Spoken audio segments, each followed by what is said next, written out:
حضرت موسیٰ علیہ السلام کے ماننے والوں نے جب حضرت عیسیٰ علیہ السلام کو مانا اور موسیٰ علیہ السلام کا انکار نہیں کیا تو وہ یہودیت سے نکل کر عیسائیت میں داخل ہو گئے۔ جب ان عیسائیوں نے حضرت عیسیٰ علیہ السلام کے بعد حضور نبی کریم صلی اللہ علیہ وسلم کو مانا اور عیسیٰ علیہ السلام کا انکار نہیں کیا تو وہ عیسائیت سے نکل کر مسلمان ہو گئے، اسلام میں داخل ہو گئے۔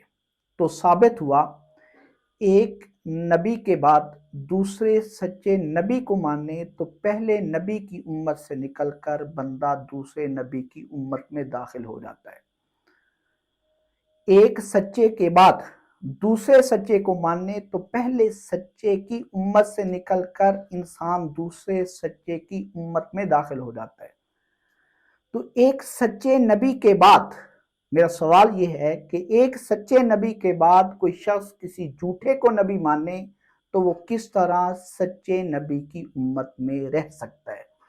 حضور نبی کریم صلی اللہ علیہ وسلم سچے نبی ہیں، ان کے بعد اگر کوئی جھوٹے کو مرزا غلام محمد قادیانی کو نبی ماننے کا تو وہ کس طرح اسلام میں داخل رہ سکتا ہے، کس طرح امت محمدیہ صلی اللہ علیہ وسلم میں رہ سکتا ہے؟